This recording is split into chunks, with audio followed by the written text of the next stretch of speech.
Give us about 10 to 15 minutes. The round is over. We will do the prizes in just 5 minutes. And by the time sir is finished with his motivational talk, we'll be ready with the prizes. We won't take much time.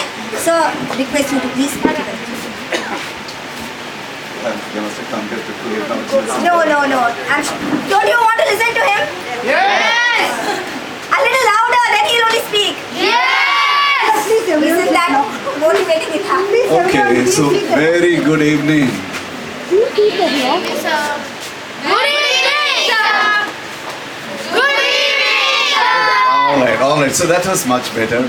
So let me just check with them. There are so many, youngsters, bright boys here, bright girls here, bright parents here. So let me ask you, how many of you want to win? Kai Tukuna, you're going to live. When the parents? Yeah. Right. Okay, that's fine. Yes, ma'am. Video எடுத்துருக்குங்க. That's wonderful. How many of you want to just play? Okay, let me just try the third one. How many of you want to enjoy anyway? Thank you so much. That indicates our spirit of life. So beautiful. I think for the children especially, this whole idea about competing in games, winning games, achieving things in life is very important. I think it's a great quality. But remember, in life, there was this very nice classification. And the classification was, there is life and there are games. Okay? So there is life and there are games. So why do we say there is life and there are games? For example, your parents must be saying, go to the school, okay? Study well, okay? And they will be also saying, but also play games, right? So what is this really kind of teaching us? This is a question that we can ask. Because in the recent years, in the last couple of decades, there is not much of a difference in the way we play games and we live our life, right? Everybody thinks that if we are playing games, we have to win. There's nothing else. Yes or no? No? I think that's a fantastic point. Okay. I was called by a school to address students in their 10th standard. So when I went to that auditorium, there were some 300 students. They were in class 9 and 10. And each class had about 40 students. And so the principal had told me that you must motivate our students. So I said, sure, I'll do. So I stood in front of these students and I said, I want to see how many of you in the class get a class rank between 30 and 40. See, every class has got 40 students. So if there is a student who is standing first, there must be a student who is standing 30th. Yes or no? Correct? So I said, how many of you get between 30th and 40th rank? So madala kai mele pogala. No hands went up. Then I said, come on. Then slowly, one hand. And then because one hand went up, the second hand. And then the third hand. So I told them, I want to first of all tell you that life is okay. Be happy that you're fine in the first place. This is the point that I want to also communicate to all of you. We have to learn from games themselves. You take any game, you play chess today, you may play football, you may play volleyball, you may play whatever game, okay? Or cricket for that matter. What constitutes a game? First of all, they say, hey, there are some rules, correct, by which you have to play. There are rules to play or not? Yes or no? In every game, there are some rules to play. Second thing, there is also a time given, right? Within which it finishes. Suppose it's a cricket test match, they say 5 days. Suppose it's a one-day match, it's a 1 day. Suppose it's T20, it's a certain number of hours. Yes or no? If it's football, 90 minutes. So there is also a certain time frame that is given. The second thing they say, there are some guidelines, rules and regulations. That's why you always have either a referee or an umpire or kind of somebody who's supervising the game. Yes or no? We got to follow the rules or we can break the rules? Beautiful, right? And then there are players. There are normally competing games means there are players on this side, players on that side. What games actually teach us is exactly this about life. It says, hey, you know what? Life has got a time frame. We may live for 60 years or 70 years or 75 years. Then games tell you that life has got certain guidelines and rules. We must be ethical, we must be dharmic, we must be caring for others, we must be loving and affectionate, we must be principle-centered. So it gives us certain guidelines. And then it gives us the third most beautiful lesson. And what is that lesson? Sometimes in life we will win. Sometimes in life we may not win. Sometimes in life we'll be champions. Sometimes in life we'll be just players, but that's pretty okay. We must play the game of life. So games actually give us a very good insight about how to live our life. To me, you know who is the greatest player? The greatest player, one is, of course, the great player is one who probably has got all the qualities of focus, attention, effort, and as a result he wins. But the greatest player for me is the one, and I've seen Vijay Amritraj doing that. Vijay Amritraj, when he's playing tennis, I've seen him at least a couple of times. The opponent will come with a beautiful volley or a shot. Vijay will tuck his racket and clap because the opponent has hit a beautiful shot. That spirit, that even if you win, your ability to put out your hand, smile with all the warmth, and tap your opponent and say, you know what? You did a great job. You actually played very well. Even you could have won. That spirit to appreciate the other person, right? Also telling him that, look, you are as good a player. That feeling of being able to be affectionate, recognizing, appreciating the others. That quality, when it comes from a great player, you become the greatest player. So what do you want to be? You want to be a great player or a greatest player? Have this spirit. Of course, today is an opportunity for all of you to participate in the tournament, win medals and cups. So I don't want to actually load you with too much of what you call as lectures and theories. But I'll tell you one little story that I have heard, and that is a very beautiful story about a football match. So it's like I went for a football match. So I went for the football match, and when I went, the whole, the stadium was filled in.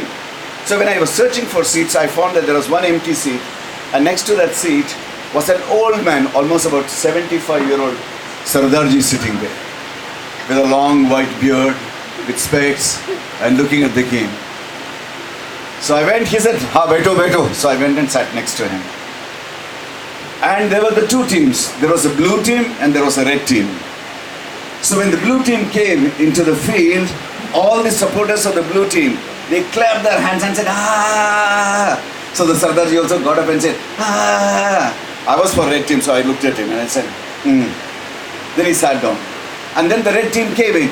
The red team, when it came in, all the supporters, they all said, "Clap, clap, clap, ah!" Sardarji again got up and said, "Ah!" I said, "What's wrong with this guy?" Because I was saying, "Ah!" and he also said, "Ah!" Okay, the game started. So there were times when the blue team were playing very beautifully, and as they are about to complete the goal, or they're hitting a goal, Sardarji will get up and jump, and yeah. I didn't like it, so I kept on looking at him like that. Then once in a while, the red team, they will do some fantastic moves and passes, and they will go to the goal, and they will hit their goal. Sardarji will again get up, and even as I'm jumping, he will also jump. That's a kind of crack ball. At the end of 90 minutes, after extra time of 15 minutes each, the match ended in a draw. And Sardarji was jumping again up and down. What is this? So I said, okay. I said, "Dada, ek cheez." He said, "Haan, bolo, tell me." I said, "Look, make it very clear. Which side are you on to? Are you on to the red side? Or are you on to the blue side? Make up your mind." So he gave me a nice pat on my cheeks. And he said, "Beta, I'm neither on the red side nor on the blue side. I am on the football game side. Learn to enjoy the game." That is the spirit. Alright? You can clap.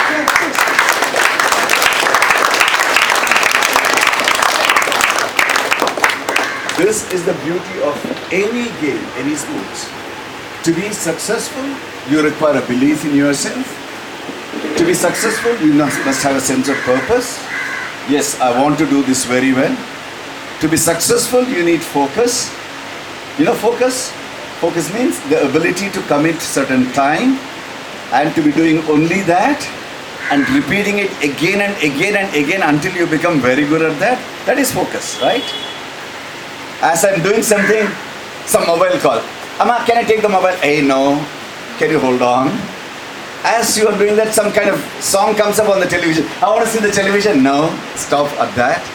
As I'm doing that, some nice fragrance comes from the kitchen. Amma, can I come? No, not eating then. The ability to hold back distraction and to do what you have to do, that is called focus, yes or no? So that focus is an important quality for us to succeed. And then there is a beautiful word after that, and that is called effort. Not ordinary effort. Ordinary effort la kudadu. Ordinary effort means everybody can do that. We need to have extraordinary effort. What is extraordinary effort? It is described in English by one word called determination. It's a beautiful word. It's DED plus termination. Termination means stopping something. Determination means not stopping at all. Till when? Until you achieve your goal. This determination is an important quality required for us to be really achieving very well in life. But once we are achievers, we also need to know how to hold that achievement lightly. Because if I become an achiever, and then to the rest of the world looks like, then our attitude is getting affected. Are you getting that? Because I can be the topper in the class, but there are the second rank students, the 4th rank students, the 10th rank students, 15th rank students, right? I need to still be respectful and affectionate. The whole world consists of people with different capabilities. Nature teaches you this beautifully. Right now, look at nature. You turn around, a 200 feet coconut tree, 2-inch blade of grass, no problem. The coconut tree does not say, hey, niyella pullu, poya, poya. It doesn't say. The pullu does not stand there and cry, oh my God, you became a big coconut tree, I am not able to grow. They coexist. In nature, everything exists very well. Chinna mullapu irukum, periya tamarapu irukum. A small little berry will be there, a huge jackfruit will be there. The big, small, the tastier, the less tastier. The green one, the red one. Multicolors, all hues, everyone is given space in nature. My dear friends, we can be very talented, we can be very successful, we can be the champions, but we need to have space for every human being in life. Alright? So when that quality comes, from being just merely winners, we become amazingly successful people who enjoy the whole process of life. Alright? So have the spirit of winning for the purpose of game. Have the spirit of competing. What is competing? Competing is sir, I have come to the final. What does that mean, competing? One of them will win, one of them will lose, which is okay. So when it comes to a game, perfectly alright. Play to win. Compete very well. But when it comes to life, collaborate, not compete. I'll give one small example and that's the end of the talk. Because after that you're all waiting for the prizes. Very simple. When Raja, you say that we should collaborate in life, how do I understand? What does this really mean? Yeah, please tell me. Collaborating means working with other people. Super, excellent. Collaborating means working with other people. Somebody else wants to tell me what's collaborating? Anybody? Anyone? Yeah. Okay, yeah. Adjusting. Beautiful. Can I have a high five? Adjusting with others. Fantastic. Anybody else wants to tell me what is collaborating? Yep. Teamwork. That's nice. Can I have a high five with you? Excellent. Can any of the adults tell me what else is collaborating? To be in sync. Collaborating also means appreciating even the smallest contribution. What is Chinna story? Otherwise we'll finish this talk. Because you come here to collect the prizes, not listen to the talk, but incidentally. So I do some of these workshops for children, summer workshops. And there are these children who are in the age of 14 to 16, 17, 18. So when I ask them, what do you want in life? You know, they're very passionate. Say, we want to grow up and become independent. So I like that. It's a very nice idea. How many of you want to grow up and become independent? Raise your hands. Very good. Very good. Okay, fine. Put your hands down. So when they say we want to become independent, I ask them, what do you mean independent? I don't want to depend on anybody. That's independence, right? So I tell them, okay, that's a very nice idea. Let's see how we live that idea. So I give a simple exercise. Imagine that this is tomorrow morning. Assume that you're all the kids who have come to that workshop. And this is tomorrow morning. And you all sat down for breakfast. Now you all sat down for breakfast, the plates are all kept in front of you. And then that boy comes from the kitchen with a plate of idli. Idli 1, idli 2, idli 3, or on each plate. Now you're the person sitting in front of the plate. You pick up the first morsel of idli and you're about to eat, I tell you stop. Now this boy who served you the idli, he's the first connection or link for idli. Yes or no? Yes or no? Yes. But you know his supervisor, he arranged on that big plate and handed over to him. So he's connection number 2. But you know there was a cook who was actually putting that maavu into those kind of plates and steaming them, taking it out. He's connection number 3. But he's not the person who ground that maavu. There was an assistant who was actually using a grinder and he's connection number 4. But he's not the guy who got it from the shop. There was a boy from the shop who came and delivered. So he's connection number 5. So I tell them, idhe mari ponga, backla ponga, until you reach the farmer who sowed the seed for that rice or ulundu. Remember, you need rice and ulundu? Go back to the connection and find out how many nyayamana, legitimate connections, proper connections for one morsel of idli. So boys do this homework and after 15 minutes they come back. Do you know which is the largest number of connections any group has identified? Any guess? How many connections could be there between my idli and the farmer? 50? 192? I love the numbers. 70? Okay, very good guesses. Yeah, 90? Yeah, 55, that's pretty close. So I've done this in about 40 workshops so far. The largest number of legitimate connections is 27, and I want to give a big round of applause for those guys who identified those 27. Clap! Right now. One bit of idli, my dear friends, youngsters, idli namakku piece kadikanamna, we are dependent on how many people minimum? 27 people. I have not spoken about sambar, I have not spoken about chutney, I have not spoken about this spoon, I have not spoken about your shirt, your trouser, your glasses, your underwear, your shoes. If I count everything I require in a day, I am connected to not just 27 people, maybe about 10,000 people. Now tell me, is life